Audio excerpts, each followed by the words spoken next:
Nang tuluyan ng matalo ni Noli ang mga kalaban, hindi naman noon maipinta ang mga pagmumukha ng dalawang lalaking nakalaban nila. Maya-maya pa, nakita din niya ang punong baryo, nakausap ang apat nitong alagad habang nanlilisik ang mga mata na nakatitig sa kanilang kinaroroonan. Paglabas niya ng ruweda, dali-dali naman siyang pinalapit ng mga kasama niya habang bakas sa mga pagmumukha ang tuwa at saya. Noli, mukhang may galit yata sa iyo yung nakalaban mo ah. Tingnan mo, kanina pang nakatitig dito. Wika naman ni Danilo habang nakaakbay sa kanyang balikat. Paglapit niya kila Mang Carpio, agad naman siyang niyaya ng mga ito na lumabas ng sabungan upang doon na sa labas ipagpatuloy ang kanilang inuman. Paglabas nila ng sabungan, pumuesto naman noon ang kanilang pangkat malapit sa ilog, kung saan maraming mga punong kahoy na medyo kalayuan sa sabungan na yon. Dahil ang lahat nilang mga manok ay nailaban na at puro din yun na nanalo. Kaya't ang ginawa nila sa ilog na yon, mag-ihaw ng bihag na kanilang napapanalunan. Inabot sila noon ng takip silim doon sa ilog na yon na hindi nila namamalayan ang buong oras. Habang ang sabungan, tuloy pa rin ang sultada. Nang bigla na lang silang nakaamoy ng kakaibang lansa sa buong paligid. Inamoy-amoy noon nila ang hangin kung saan nanggagaling ang napakabahong amoy. Nang biglang mapasilay si Mang Carpio sa agos ng tubig, dali-dali sila nitong inabisuhang lumayo sa ilog.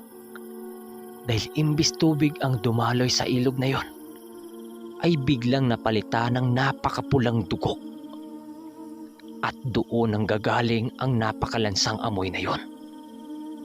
Teka, mukhang may nangyayaring hindi maganda.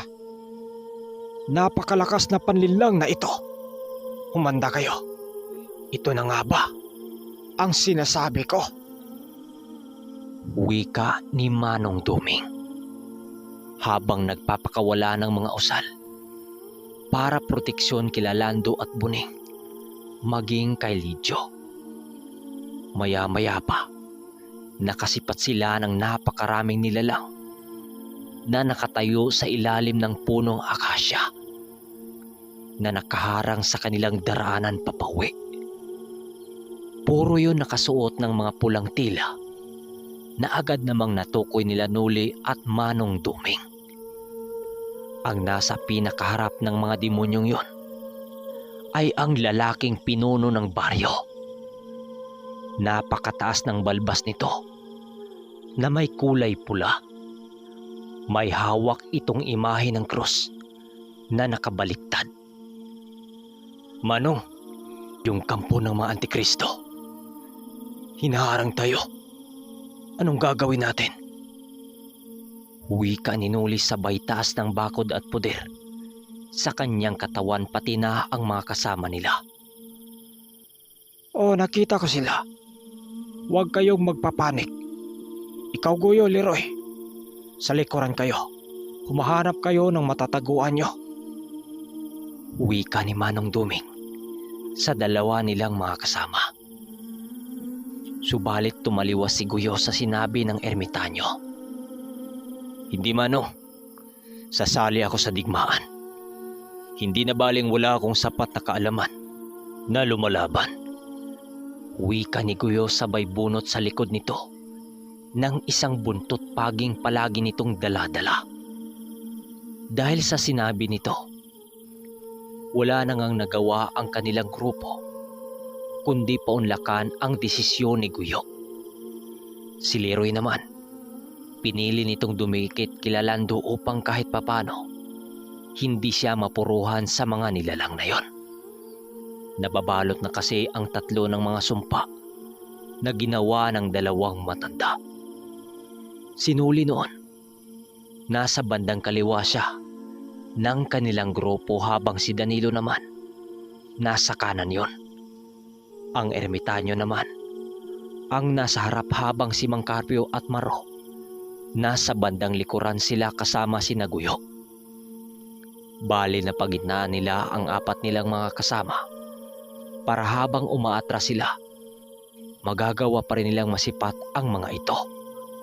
Habang papaatras sila ng papaatras, panay naman ang pagpapalipad nila ng mga sumpa sa pag-akalang magawa pa nila yung mataboy. Subalit sa patuloy nilang pag-atras, ang siya namang pagsunod sa kanila ng mga antikristo. Nang hindi na maatim ng ermitanyo ang pagsunod ng mga ito, huminto naman ito sa pag-atras habang sumisigaw ng, Ano bang pakay nyo sa amin, mga demonyo? Inanyayaan mo kaming dumalo sa lugar na ito, subalit ano ang ginagawa nyo sa amin?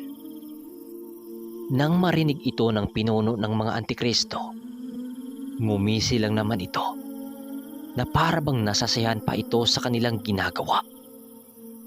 At sa hindi inaasahang pagkakataon, nakita nila ang mga malademonyo nitong mga itsura at tinutubuan yun ng mga sungay sa ulo. Habang unti-unting nagbabago ang kulay ng mga katawan nito, tinubuan din yun ng mga buntot habang may mga bitbit na sibat na nagbabaga. Nang makita nila ang pangyayaring yon, doon nila napagtantong hindi na yon kaya pang mapigilan pa. Kaagad pinalitaw ng ermitanyo ang basto na may bungo ng trabongko at dali-daling ibinuntol sa lupa. Sa pagtama ng tungkod na yun sa lupa, ay ang pagsiliparan naman ng mga alikabok papunta sa mga demonyo. Ilang saglit pa, biglang napatigil sa pagsugod ang mga demonyo nang biglang naglabas ng liwanag ang trabongkong yon na halos naman ikakabulag ng mga kalaban. Subalit ang akala nila nuli, hindi nito makakaya ang presensya na yon nang bigla yung nagpalit ng pangalawang anyo upang makayanan ang napakatinding silaw sa basto na yon. Dahil sa mga nakita nila Danilo at Noli para piliing salubungin ito. Nang pagsimula ng digmaan ng mga oras na yon, hindi naman lubos akalain ng mga antikristo ang bagsik ng pangkat nila Noli.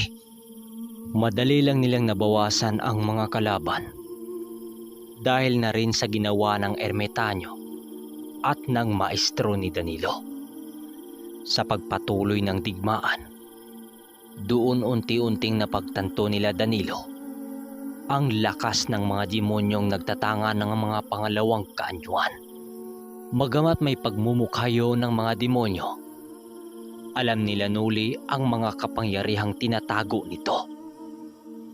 Dahil sa mga napapansin nila, agad naman nilang isinangguni sa mga kasama nila kung anong oring nilalang ang kanilang makakasagupa para pag-ingatin din ng maigi ang apat nilang mga kasama na hindi nagtataglay ng mga malalakas na armas. Ang pinunong antikristo naman, pinili na rin itong makisali sa laban kasama ang mga alagad nito. Sa pagtaas ng pinuno sa baliktad na krus, halos magulantang silang lahat nang bigla silang nakaramdam ng pagnipis ng hangin ng kanilang nalalanghap. Sumigaw noon sila Noli na taasan pa ng husto nila Manong Duming ang mga bakod at puder ng mga kasama nila. Nang mapansin ng pinunong antikristo ang paghihirap nila Noli, bigla naman yung nagsisisialulong na para bang mga lobo. Kaibigan, ramdam ko ang kakaibang lakas ng mga kalaban na umatras ng bahagya dahil sa kakaibang taglay ng baliktad na krus na yan. Bulong ni Noli kay Danilo. Matapos nitong marinig ni Danilo ang mga sinabi niya. Kagad naman yung umatras, habang punong-puno ang mga kamay nito ng mga kalaban. Pinilit pa rin itong makapunta sa kinaroroonan nila Lando upang mabigyan ito ng babala. Dahil hindi nila basta-basta na lamang ipagsawalang bahala ang pinuno ng mga Antikristo dahil sa tanga nitong agibat. Ilang minuto pa ang lumipas, tuluyan nang makalapit ang mga alagad ng demonyo sa kinaroroonan nila Maro at Mang Carpio, ang pinakapinuno ng Antikristo. Bigla nitong hinawakan si Maro sa kanyang balikat at agarang ibinalibag sa lupa. Nang masipat ito ni Nuli, bigla naman siyang sumigaw at piniling iniwan ang mga nakaharap niyang mga nilalang at kaagad niyang nilundagan ang pinunong yon upang maagaw ang atensyon nito. Ang buong akala noon ni Nuli, makakaya niyang makipagbuno sa pinunong yun, pero nang akmang suntukin na niya ito, laking gulat niya nang maramdaman niya ang ikinubli nitong puwersa. Sa tansya na noon, magkasing lakas lang sila ng pinunong yon nang siyang hindi niya inaakala. Dahil sa nagawa na niyang mahawakan ang paa nito, kaya't pinatuloy na lang niya ang kanyang nais sa pinunong yon. Dahil sa medyo malayo lang sila Manong Duming sa kasama nila, sumigaw na lang ang ermitanyong mag-ingat siya dahil hindi pangkaraniwan ang lakas ng kaharap niya. Gustuhin mang si Manong Duming ang harap sa nilalang, pero abala yon sa pagprotekta sa mga kasama nilang hindi nakapalag sa mga nilalang. Si Maro noon, dali-dali yung kinaladkad ni Nuli upang mailayo ito sa kaharap ni Nuli. Magamat kaya nung makipagsabayan sa mga alagad ng pinuno, hindi yon makasabay sa pinuno ng mga Antikristo. Si Danilo naman at si Mang Carpio, walang habas nitong pinagpapatay ang sumugod sa kanila. Si Nuli naman, habang patuloy siyang nakipagbuno sa pinuno, pilit naman siyang pinagtutulungan ng mga alagad nito. Kaya't ang nangyari, tuluyan ang nakawala ang pinunong yon sa kanyang pagkakadakip. At nang makawala yon, agara naman siya nitong sinunggaban nang siyang dahilan para mapunta sila sa tubig. Nang mapunta sila sa tubig, pilit naman siyang nagpupumiglas dahil pilit siya nitong hinihila pailalim ng tubig. Kitang-kita niya noon ang pagbabago ng mga kamay ng pinuno. Galing sa kamay na may matalas na kuko, ay bigla yung nagiging galamay ng isang dambuhalang pugita. Pasalamat na lang siya noon dahil maging sa tubig, sinasanay siya noon ng ermitanyo para magawang makahinga dito. Ang akala noon ng pinuno, hindi niya makakayang makipagbuno sa ilalim ng tubig. Nang maramdam niyang mapupuluputan na siya ng mga galamay nito, dali-dali naman niyang pinalitaw ang kampila ng Arkanghel upang pagpuputulin ang mga galamay nito. Dahil sa kanyang ginawa, pagkakataon naman niyang umahon sa tubig para piliing makipagpatayan dito sa lupa. Aminado kasi siyang lugi siya sa ilalim ng tubig dahil pinapasukan ng kanyang ilong ang mga galamay nito. Nang makaahon na siya sa tubig, ang akala niya makakawala na siya sa pinuno. Subalit mabilisan din yung umahon at saka siya sinunggaban. Pilit siya nitong sinasakal na para bang desidido na siya nitong kitila ng buhay. Hindi naman yun pinahintulutan nitong sinuli dahil alam niyang magagawa siya nitong mapatay kung sakaling magpapabaya lang siya dito. Dahil na rin sa papalapit nitong mga kasama nitong mga antikristong demonyo. Agaran din naman nagpapumiglas dito sinuli at piniling wag nang makipaglaro dito. Sinusukat lang kasi niya ang kabuuhang lakas nito para malaman din niya kung gaano kalakas ang pinunong yon. Agaran siyang lumayo sa pinuno at napagpasyahan niyang unahin sa pagpatay ang mga galamay nito. Nang makalayo na siya sa pinuno, agaran din naman ang pagsalubong niya sa iba pang mga galamay nito na sumusugod sa kanya. Kaagad niyang tinatawag ang kanyang kampilan at kaagad pinagtatapyas ang mga ulo ng mga kasama ng pinunong yon, nang siyang dahilan ng sanhi sa pagkamatay ng mga ito. Habang ang ermitanyo, ang ibang mga antikristo na gawa pa nitong nakatakbo, subalit hindi na yon nakakalayo dahil sa mga barang na ginawa ni Mang Carpio at sa presensya na rin ng ermitanyo. Sila Danilo naman at yung si Maro, patuloy pa rin itong pinagpapatay ang ilang natirang mga kalaban, habang ang ermitanyo, abala din yun na nagipaglaro sa mga kasama ng pinuno, habang kanya yung pinagsusunog dahil ang iba doon may dugo ng isang engkanto. Napakadelikado ang ginawa ng ermitanyo dahil ang engkantong sumanib sa mga antikristo ay isang engkantong itim na kayang magpalumpo ng isang antingero sa pamamagitan lamang ng mga usal nito. Kitang-kita noon nila Maro ang pag-angat ng usok ng mga yon doon sa kaharap ng ermitanyo. Ayon kay Noli, yun ang espiritu ng mga engkanto na sumanib sa mga taong nalason ng mga antikristo. Pero kahit anong hataw ng mga ito sa ermitanyo sa dala nitong mga latigo, hindi nila magagawang saktan ang ermitanyo. Pero sa ermitanyo naman, sa bawat matatamaan ng kalaban sa hawak nitong baston, kitang-kita nila ang pagkasunog ng mga kaluluwa ng mga yon na nakapasok sa katawan ng mga tao.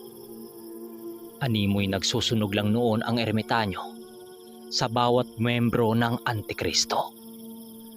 Matapos itong masilayan ni Noli, agaran naman ang paglabas niya sa ginawa niyang sabulat para kaharapin ang pinuno ng mga demonyo. Nang paglitaw niya, agaran naman ang pagsisiangila ng mga kasama ng pinuno dahil kanina pa siya nitong hinahanap. Samantala naman ang pinunong demonyo, unti-unti na yung nagpapalit ng anyo, hudyat ng pagiging seryoso nito sa laban. Sa isang iglap lang, kinakabahan si Noli nang bigla yung tinubuan ng napakalapad na pakpak habang nagbabaga ang mga kuko nito. Tinubuan din yun ng dalawang sungay at bigla din niyang nasipat ang sandata ng demonyong yon na isang sibat na may tumutulong likidong apoy. Mas lalo pa siyang natigilan nang iwinasiwas ng demonyo ang hawak nitong latigo sa kabila nitong kamay. Hindi na noon napalagay itong sinuli dahil ang nakaharap niya ay ang mismong demonyo. Nagsalita noon ang ermitanyo sa kanyang isipan ng, Yan ang kauna-unahang laban mo sa inkarnasyon ng demonyo. Magamat hindi yan ang tunay na demonyo, mag-iingat ka. Dahil taglay ng nilalang na yan, ang ilang katangian ng dyablo. Pag-isipan mo ng maigi ang bawat hagbang na gagawin mo. Dahil maaring ang panlilang lang nito ang kahinaan mo. wika ng ermitanyo sa kanyang isipan. Kaya't nang marinig niya ang sinabi ng maestro niya, agaran naman ang pagtawag niya sa espiritual na baluti para maging panangga niya sa bawat sangkaan nila ng pinunong demonyo. Pinalitaw na rin niya ang kasangga niyang kapre habang pinapakubli sa mataas na kakahuyan. Ilang minuto pa ang makalipas. Nagulat naman siya sa paglitaw ni Manong Duming sa kanyang likuran. Mukhang kinakabahan ka yata, Iho. Tandaan mo, baka yan lang ang ikakapahamak mo. Tumabi ka nga dyan. Ako na ang bahala dito. Bagamat malakas ka nga, hindi mo kayang hulaan ang patibong nitong gagawin sa'yo. Nasa sayo na kung tulungan mo ko. Basta tandaan mo, demonyo na ang makakaharap natin. Wika ng ermitanyo. Dahil sa mga narinig ni Noli, pinili niyang tumabi-tabi sa kinaroroonan ng ermitanyo para basahin kung anong abilidad ang ipapamalas dito. Aminado kasi siyang kapag matamaan siya sa sibat ng demonyo na yon, paniniguradong hindi kakayanin ng taglay niyang baluti ang nagniningas nitong apoy. Kaya't ang ginawa niya, tinulungan na muna niya sila Danilong ubusin ang mga kalaban para sabay nilang pagmasdan ang pagharap ng ermitanyo sa kalaban nilang demonyo. Kahit napatay na nila ang lahat ng mga alagad ng demonyong yon, wala pa rin sa isipan ng demonyo ang pag-atras sa mga ermitanyo. Buong lakas nitong sinugod ang ermitanyo na para bang wala itong nararamdamang takot. Ang ermitanyo naman ng mga oras na yon, kitang-kita nila sa kinatatayuan nito ang pag-iba ng presensya nito.